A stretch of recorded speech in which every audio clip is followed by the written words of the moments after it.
ये क्वेश्चन इसलिए इंटरेस्टिंग है, आपको आपको पता है प्रेशर कुकर के अंदर वाटर का बॉइलिंग पॉइंट क्या होता है? Can you please tell me, pressure cooker के अंदर वाटर का बॉइलिंग पॉइंट क्या होता है? मेरे पास दो ऑप्शन है, एक तो नॉर्मल बॉइलिंग पॉइंट जो है वो 100 डिग्री सेल्सियस है वाटर का, ये आप सबको पता है। उसके बाद ये मेरा सी लेवल है और ये हायर एल्टीट्यूड, ये मेरा जो है ये अपर लेवल में जा चुका है ये, ठीक है। और यहाँ पे मैं वाटर को बॉइल करूंगी तो ये 100 डिग्री सेल्सियस होता है यहाँ पे। एटमॉस्फेरिक प्रेशर 1 atm होता है ना, तो ये 100 डिग्री सेल्सियस वाटर अगर मैं यहाँ पे नीचे बॉइल करूंगी तो 100 डिग्री पे बॉइल होगा। उसी वाटर को अगर मैं यहाँ पे ऊपर करूंगी तो इसका टेम्परेचर बॉइलिंग पॉइंट क्या होगा मुझे बताओ। और मान लो मैं वाटर को प्रेशर कुकर के अंदर बॉइल करती हूँ तो बॉइलिंग पॉइंट क्या होता है, ध्यान रहे।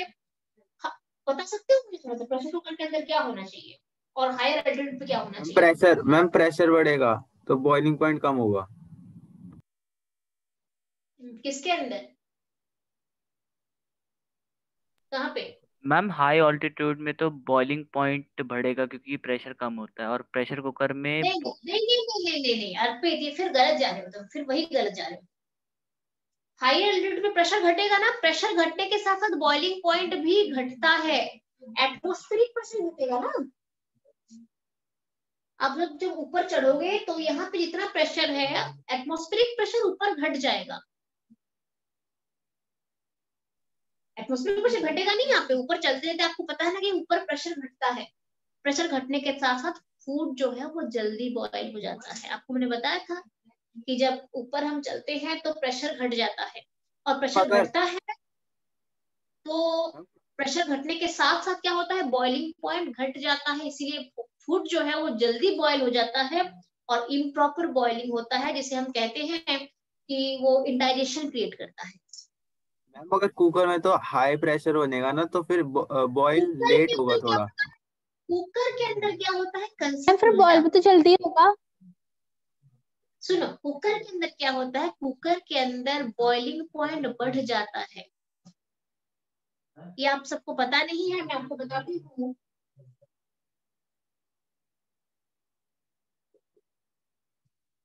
हायर एल्टीट्यूड्स का मतलब होता है ऊपर चढ़ जाना। अब आप लेवल पे चले गए ऊपर, हाई माउंटेन पे चले गए हो, हिल स्टेशन पे चले गए हो, हाई एल्टीट्यूड पे वाटर का जो बॉइलिंग पॉइंट होता है ना, that is less than 100 degree Celsius होता है, घट जाता है ऊपर चढ़ते चढ़ते। पर प्रेशर कुकर के अंदर क्या होता है देखो, आपको पता है ना प्रेशर कुकर में खाना बहुत जल्दी बॉयल होता है, अच्छे से कुक होता है, आपको पता है कि नहीं पता है? कुकर के अंदर खाना क्यों बनाया यस जाता मैम, है? तभी बोल रही थी। अच्छा, अच्छे से कुक होने का मतलब क्या है, बॉइलिंग पॉइंट बढ़ा देता है। प्रेशर कुकर के अंदर बॉइलिंग पॉइंट ऑफ वाटर जो है that is greater than 100 degree ma'am Celsius. Pressure बढ़ने से कुएं ब्लास्ट भी तो हो जाता है। हाँ हाँ, प्रेशर कुकर के अंदर बॉइलिंग पॉइंट बढ़ जाता है वाटर का। बॉइलिंग पॉइंट के साथ साथ जब बॉइलिंग पॉइंट जब बढ़ता है तो फूड जो होता है वो प्रॉपर बॉयल होता है। आपने देखा होगा जब कुछ इस तरीके का चीजें बनाई जाती है जिसको अच्छे से उबालना पड़ता है तो हम उसमें कुकर यूज करते हैं, पता है ना क्यों यूज करते हैं? क्योंकि उसके अंदर प्रॉपर कुकिंग होती है, प्रॉपर बॉइलिंग होती है। प्रॉपर बॉइलिंग क्यों होती है? क्योंकि जो एक्चुअल टेम्परेचर है उससे ऊपर चढ़ के वो बॉयल होता है, तो ऑटोमेटिकली प्रॉपर बॉइलिंग होती है। तो ये कंसेप्ट थोड़ा बच्चों को अजीब सा लग सकता है, आप सबको अजीब सा लग रहा है ये, कि आपको ये लग रहा होगा अरे कुकर में तो जल्दी खाना बन जाता है, तो हो सकता है कि टेम्परेचर घटा हुआ मिले, बट नहीं, कुकर के अंदर वाटर का boiling point more than 100 degree Celsius, but higher altitude पे चलेंगे तो जो boiling point of water that is less than 100 degree Celsius. कहीं पे भी अगर प्रॉपर बॉइलिंग पॉइंट के नीचे बॉइल हो जाता है तो खाना अच्छे से नहीं पकता है वहां पे, ये ध्यान रहे। तो कुकर के अंदर ऑटोमेटिकली वो सिस्टम बनाया जाता है कि प्रेशर बढ़ने के साथ साथ बॉइलिंग पॉइंट भी बढ़ जाता है, उस तरीके से उसको प्रिपेयर करा गया है। उसका जो यूटेंशियल जो जो आपका जो कुकर का जो है, तो उसका जो कंसेप्ट है वही है, वहां पे बॉइलिंग पॉइंट बढ़ जाता है तो खाना बहुत अच्छा कुक होता है उसके अंदर। ओके, द नेक्स्ट पॉइंट, ये आप में से किसी का डाउट नहीं था बट स्टिल मैंने बता दिया है, हो सकता है कंसेप्ट आपको कहीं पे आ जाए यूज। अच्छा, 21 के बाद हम सीधे चलेंगे 23 में चलेंगे। चलो, very important question 23 is why is moist air lighter than dry air? कोई मुझे बता सकता है? क्योंकि आप में से खाली ये प्राची का डाउट है, बाकी का तो डाउट नहीं है। मुझे बताओ उसका रीजन क्या है। मैम मेरा भी था। हाँ, अभी सबके बन जाएंगे डाउट। हाँ मैं बताता हूँ बोलो। मैम एयर मैम एक्सपैंड करती है मैम, तो फिर मतलब हीटिंग पे एक्सपैंड करती है तो डेंसिटी डिक्रीज करती है ना, तो फिर मैम इसलिए मैम हॉट एयर मतलब लाइट होती है ना एटमॉस्फेरिक एयर से, मैम एक्सपैंड हो जाती है वो। नहीं नहीं, यहाँ पे उल्टा पूछा गया है। मॉइस्ट एयर इज लाइटर पूछा गया है। Moist air is lighter than dry air. आपको थोड़ा, ये बहुत अजीब सा कंसेप्ट है। अगर आपको कंसेप्ट पता है तो बोल पाओगे, नहीं तो नहीं बोल पाओगे। यहाँ पे पूछा गया है what is the moist air? जिस एयर के अंदर मॉइस्चर हो उसे कहते हैं moist air. Are you getting me? What is the moist air? Ma'am vapour and dry air. Can you please tell me? इसकी कंसेप्ट समझ जाओ थोड़ा सा। मॉइस्ट एयर किसे कहते हैं? जिसके अंदर मॉइस्चर प्रेजेंट हो। What do mean by moisture? Ma'am vapour. Water vapour. What do mean by moisture? Water vapour को हम मॉइस्चर कहते हैं। And what is moist air? जिस एयर के अंदर मॉइस्चर प्रेजेंट है उसे हम कहते हैं मॉइस्ट एयर। मतलब एयर के अंदर वाटर वेपर प्रेजेंट है। That means moist air is air plus water vapour and dry air is only air। और आपको ये पूछा गया है कि ये लाइटर होता है। थोड़ा अजीब सा नहीं लग रहा है? आपको क्या लग रहा हो चाहिए? ड्राई एयर लाइटर होना चाहिए। यस है ना? ड्राई एयर लाइटर होना चाहिए। ड्राई है, उसमें वाटर वेपर तो है नहीं, तो ये ड्राई होना चाहिए। बट हो क्या रहा है? मॉइस्ट एयर को लाइटर बताया गया है। क्यों बताऊं मैं आपको? मॉइस्ट एयर की जो वेपर डेंसिटी होती है, उसके मॉइस्ट एयर में वाटर वेपर है, तो वाटर की वेपर डेंसिटी कितनी होती है? वाटर का molecular mass 18 divided by 2 is the vapour density 9। Water का मोलिकुलर मास 18 बाय 2, आपको पता है molecular mass by 2 is vapour density. Molecular mass by 2 is vapour density. तो वाटर का मोलिकुलर मास 18 बाय 2 कर दोगे तो 9। मॉइस्ट एयर का डेंसिटी 9 है, 9। ड्राई एयर का पता है आपको कितना होता है density? Vapour density. Moist air का वेपर डेंसिटी इतना है। ड्राई एयर का वेपर डेंसिटी होती है 29 बाई 2 इज इक्वल टू 14.5। आपको थोड़ा अजीब सा लग रहा होगा। Vapour density of dry air is 14.5 whereas vapour density of moist air is 9। तो अब मुझे बताओ कौन लाइट है? Moist air. ऑटोमेटिकली इसका वेपर डेंसिटी कम है, डेंसिटी जिसका कम है वो लाइटर होगा ना। मैम 29। ये आया है, ये है, ये एंट्रेंस में पढ़ेंगे बच्चे। आपको बता देती हूँ बिकॉज आपको ये बुक में क्वेश्चन है, तो मैं आपको बता देती हूँ। 29 ये ड्राई एयर का मोलर मास माना गया है। ड्राई एयर का मोलर मास अगर कहीं पे क्वेश्चन आता है तो 29। मैम बोलो।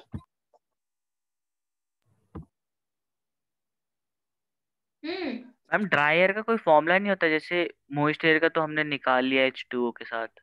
ये नहीं, इसमें तो ड्राई एयर में नाइट्रोजन भी है, ऑक्सीजन भी है। नाइट्रोजन कितना परसेंटेज है बताओ मुझे? ड्राई एयर में कितना नाइट्रोजन है? बहुत ज्यादा, 71 78%। कुछ ऐसे ही 78 या है। 71, ऐसे ही ऐसे कुछ है, ठीक है।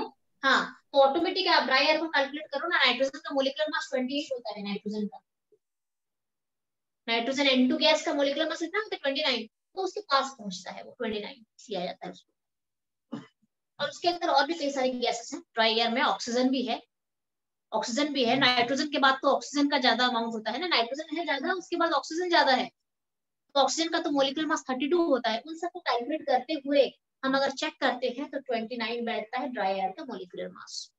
तो vapour density 14.5। That's why moist air is lighter than dry air.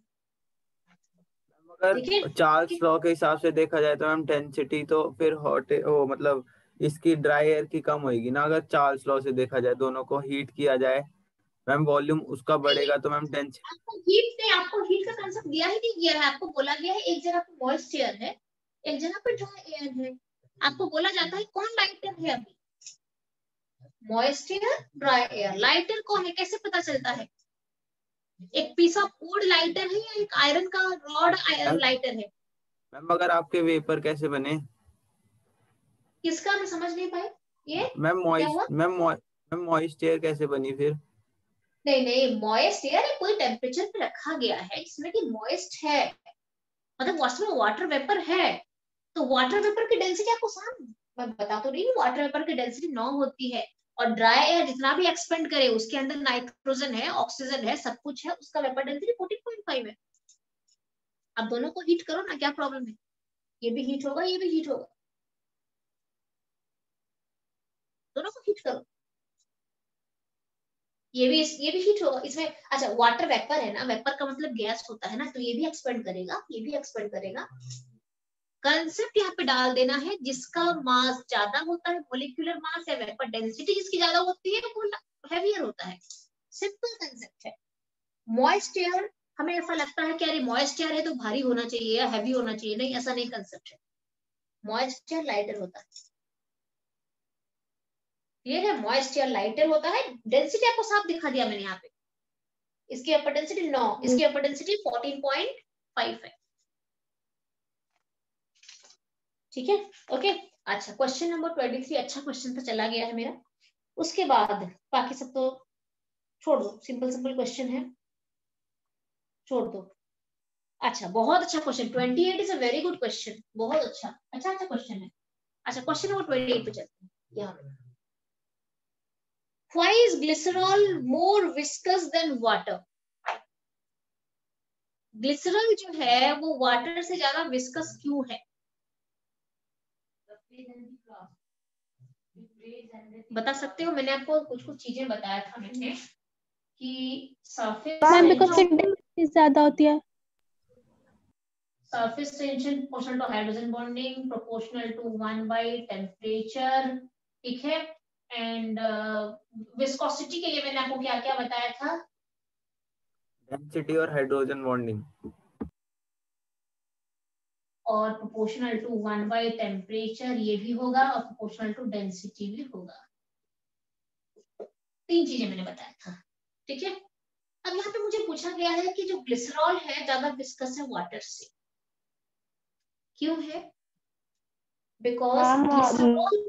Because glycerol में बहुत स्ट्रॉन्ग हाइड्रोजन बॉन्डिंग होती है as compare to water. Glycerol is more viscous because glycerol में काफी स्ट्रॉन्ग हाइड्रोजन बॉन्डिंग होती है एज कंपेयर टू वाटर। आपको पता है वाटर में बहुत अच्छा हाइड्रोजन बॉन्डिंग होती है, बट वाटर से भी कहीं ज्यादा हाइड्रोजन बॉन्डिंग होती है, कहाँ पे? ग्लिसरॉल में होती है। That's why glycerol is more viscous. तो ऐसे क्वेश्चन आपको हाँ दे सकते हैं, रीजनिंग क्वेश्चन आपको दे सकते हैं। Glycerol is more viscous than water due to extensive hydrogen bonding in ma'am density नहीं ग्लिसरॉल। लिख सकते? मैम डेंसिटी का नहीं लिख सकते? नहीं, डेंसिटी हाइड्रोजन बॉन्डिंग की वजह से डेंसिटी होती है ना। हाइड्रोजन बॉन्डिंग का मतलब है फोर्स ऑफ अट्रैक्शन। जब फोर्स ऑफ अट्रैक्शन बढ़ेगा, मॉलिक्यूल पास आएंगे तो डेंसिटी बढ़ जाएगी ऑटोमेटिकली। किसी की डेंसिटी कब ज्यादा होती है? जब वो मॉलिक्यूल पास आते हैं। मॉलिक्यूल कैसे पास आते हैं? कुछ तो फोर्स ऑफ अट्रैक्शन होगा जिससे मॉलिक्यूल पास आएंगे, तभी तो डेंसिटी बढ़ेगी। Hydrogen bonding.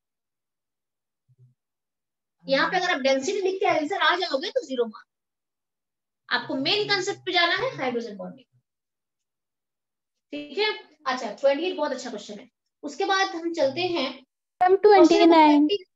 29 किसी का डाउट नहीं है? मैम मेरा है। हमारा डाउट है, बहुत अच्छा, ठीक है। ये दीपाली का डाउट है तो बाकी बच्चों को आना चाहिए। HCl is a gas while HF is a liquid at room temperature। बहुत अच्छा क्वेश्चन है।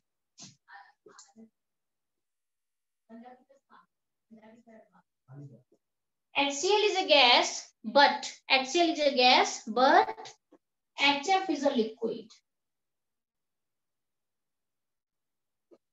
at room temperature। Can you please tell me what is the reason behind it? Ma'am HCl के पास कोई हाइड्रोजन बॉन्डिंग नहीं है। HCl के पास there is no hydrogen bonding, HF में बहुत अच्छा हाइड्रोजन बॉन्डिंग होती है। दैट्स व्हाई HF मैम फ्लोरीन के पास इलेक्ट्रोनेगेटिविटी भी ज्यादा होती है, इसलिए। कहाँ पे? फ्लोरीन में? Ma'am floor, yes ma'am. हाँ हाँ, इसीलिए हाइड्रोजन बॉन्डिंग होती है। ठीक है, तो HF में हाइड्रोजन बॉन्डिंग होती है, तो ये लिक्विड है।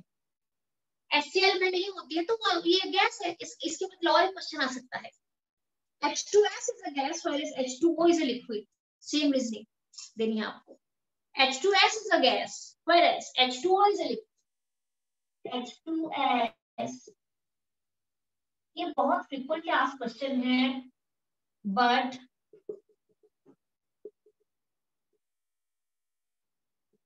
H2S is a gas but H2O is a liquid. Same reason देना है, H2S में there is no hydrogen bonding, H2O में hydrogen bonding है, that's why H2O is a liquid. Same reason, question वही उसी तरीके से आ सकता है। अच्छा, अब हम चलते हैं क्वेश्चन नंबर 29 डाला 30 में चलते हैं। क्या पूछा गया है? हाँ, बहुत अच्छा। The magnitude of surface tension of liquid depends, 30 में जा रही हूँ मैं, depends on the attractive forces between the molecules. Arrange the following in increasing order of surface tension. Surface tension भी relative portion to hydrogen bonding होती है, ठीक है ना? अब पूछा गया देखो, हाँ हाँ बोलो बोलो यानी बोलो। मगर इसमें मैम हाइड्रोजन पता तो चल गया था कि मैम क्या ऑर्डर है, मगर मैम थोड़ा तुक्के से चला मैम, जो ये हेक्सेन है और दूसरा अल्कोहल में। नहीं देखो, हेक्सेन में तो हाइड्रोजन बॉन्डिंग है ही नहीं ना, हेक्सेन में हाइड्रोजन बॉन्डिंग नहीं है। आप मॉलिक्यूल देख के पता करोगे ना कि हाइड्रोजन बॉन्डिंग है कि नहीं है। हाइड्रोजन बॉन्डिंग के लिए जैसे मैं आपको बताती हूँ, अच्छा क्वेश्चन है, कर लेते हैं थोड़ा सा। वैसे ये सारी चीजें ना, ये सारी क्लियर हो जाएगी क्लास 12 में, आपके पूरे डन हो जाएंगे। अभी 11th में होना तो इतना आपको आइडिया नहीं होगा। अब हम चलते हैं थोड़ा सा क्वेश्चन को। मैम बोलो। मैम क्वेश्चन 28 वाला बता दो, डिस्कनेक्ट हो गई। कौन सा वाला? 20? मैम 28। क्या बोल रही है? 28 बोल रही है क्या? देखने एक बार। यस मैम 28 क्वेश्चन पूछ रही है। कौन सा क्वेश्चन बोल रही है प्राची? मैम 28 बोल रही है।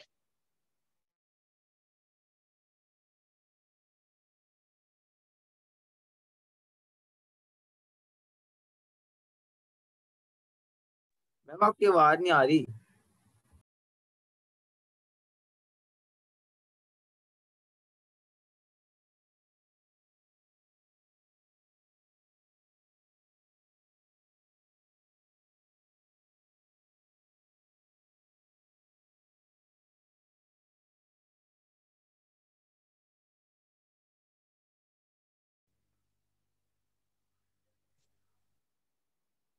थोड़ा नेटवर्क चला गया थोड़ी देर के लिए। हाँ, कुछ दिक्कत हो रही है नेटवर्क में, तो ठीक है, मैं आ चुकी हूँ अभी, फिर हम आ चुके हैं। हाँ Prachi, I got it.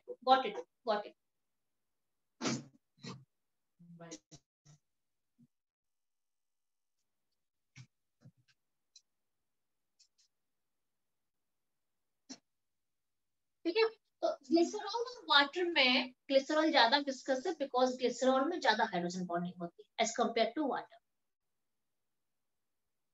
There is more higher amount or extent of hydrogen bonding in glycerol as compared to water.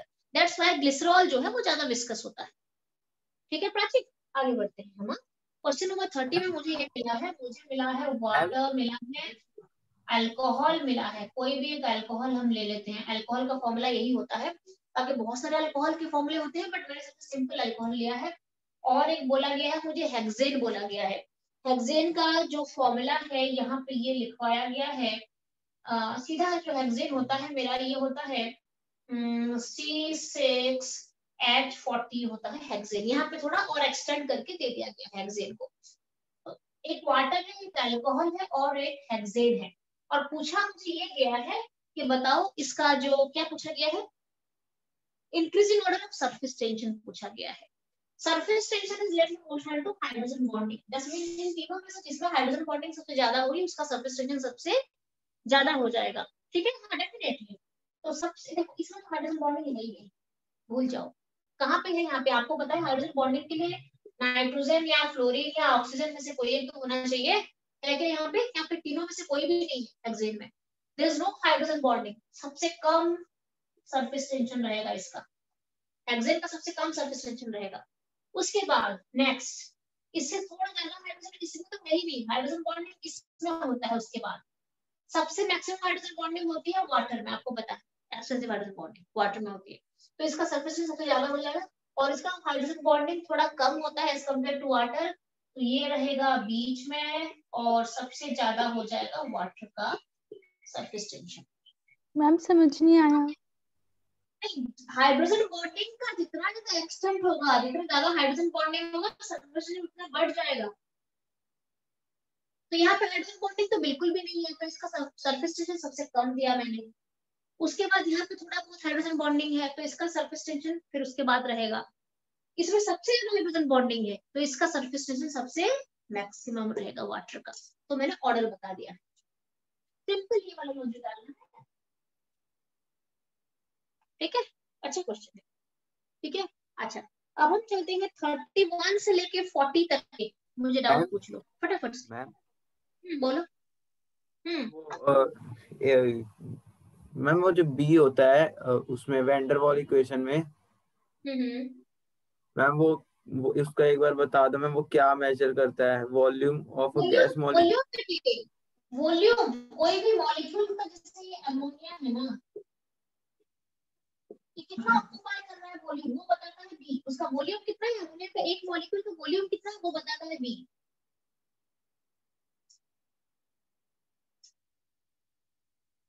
कोई भी एक मॉलिक्यूल लेते हो, उसका एक मॉलिक्यूलर वॉल्यूम है कि नहीं, कितना एक वॉल्यूम ऑक्यूपाई करेगा मॉलिक्यूल जो है, that is b. Water molecule है, वाटर मॉलिक्यूल कितना वॉल्यूम ऑक्यूपाई करेगा, दैट इज बी।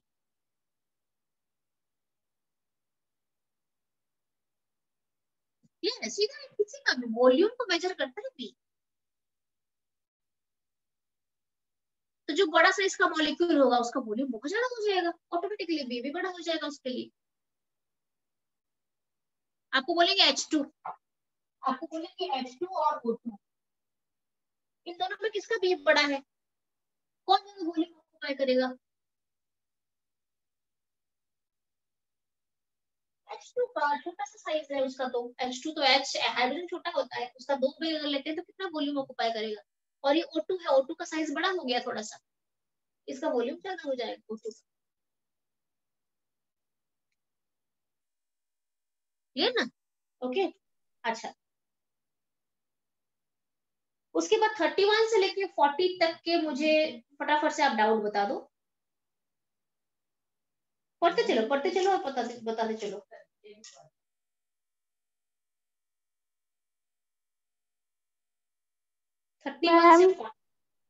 बोलो 40, 35 एंड 31। अच्छा मुझे आप एक काम कर सकते हैं, देखो 30 तक तो हमने पूरे ही कर लिए हैं, मुझे और एक बात बताओ 31 से लेके, जस्ट मिनट, 31 से लेके आपने तो घर में होमवर्क करा होगा ना, डेफिनेटली आपको डाउट पता होगा कि कौन कौन से डाउट है। 31 से लेके पूरे 76 में से,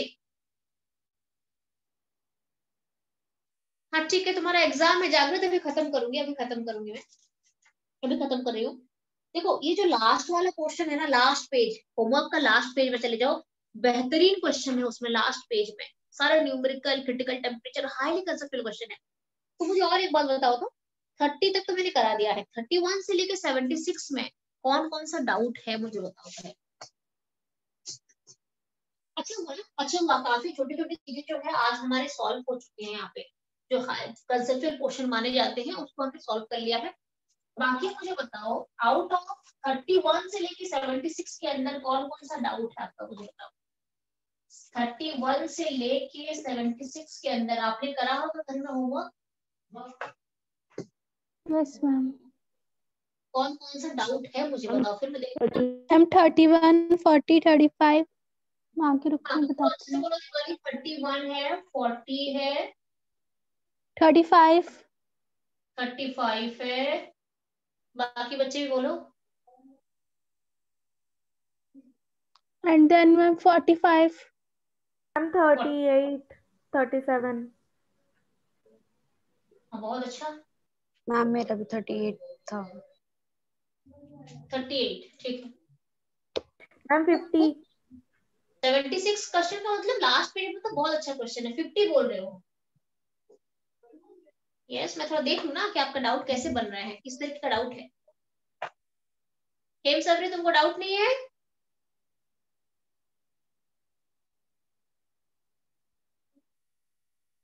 मैम 75। मैम 53।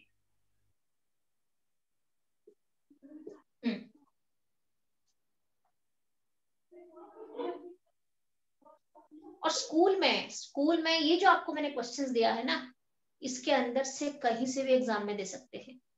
और ये मोस्टली इंपॉर्टेंट है। 76 आपको जो क्वेश्चन मैंने दिया है ये मोस्ट इंपॉर्टेंट है। आप चाहते हो एक मैं वो ले लूं?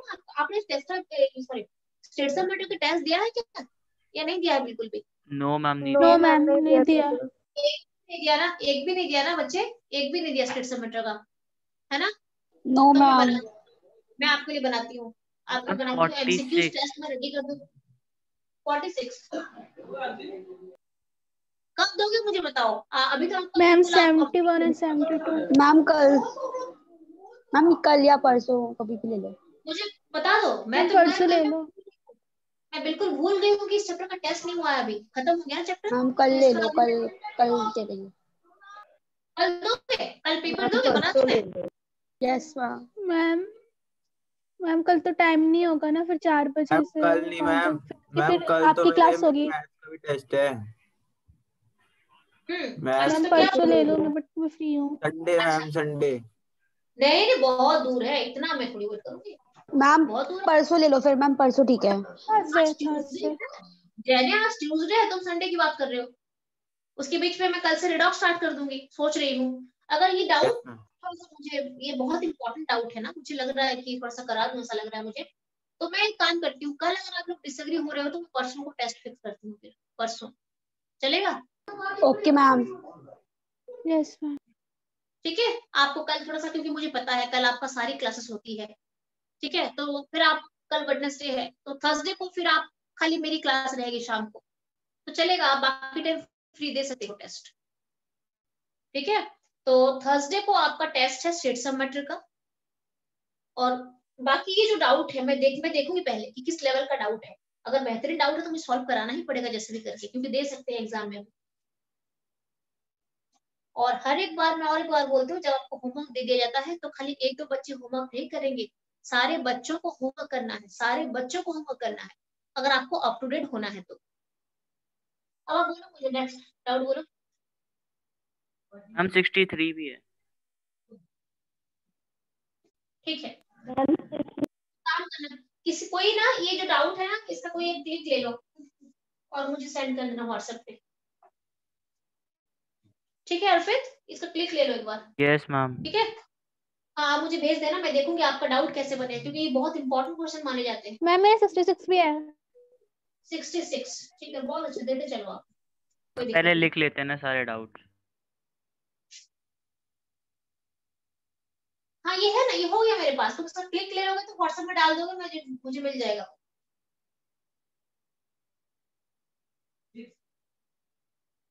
Okay. 63 प्राची, हाँ ठीक है, 63 तो है यहाँ पे। यस, प्राची का शायद नेटवर्क इशू दिखा रहा है, मुझे लग रहा है। और जैने, आयुष एंड जागरण, आप तीनों का डाउट आज बिल्कुल नहीं बने हैं, बिल्कुल नहीं बने हैं, डाउट नहीं है किसी में भी। मैम आज भी एग्जाम था तो मैं कर ही नहीं पाया। तुम नहीं कर पाए हो, थोड़ा मेरे साथ साथ चलोगे तो बेटर रहेगा, टाइम निकाल यस के ना, मैम। और साथ साथ चलोगे मैम बस तो कल हाँ तो बेटर रहेगा कल ना। बस लास्ट है, कल लास्ट है। ठीक है, उसके बाद तुम कर लेना। मैम इसमें 2-3 डाउट थे मैम पूरे में, तो मैम वो इसी में कवर हो रहे हैं मैम। बहुत अच्छा, वेरी गुड, बहुत अच्छा, बहुत अच्छा। बाकी थोड़ा न्यूमेरिकल क्रिटिकल वाला कंसेप्ट देख लो। मैम एक बार मैं आपको बोल 66 तो नहीं ले। सकती, मैम मैम 66 नहीं आता। नहीं आता है, यहाँ पे मैम डाल दिया, मैं डालूंगा। मैम अगर इसमें थर्मल एनर्जी करवाई है ना आपने तो। हाँ हाँ हाँ,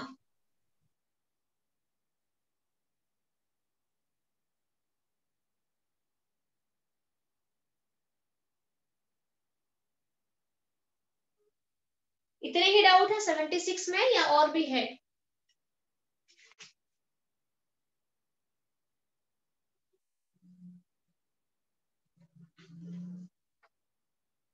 देख लो आप, ये मुझे बता दो।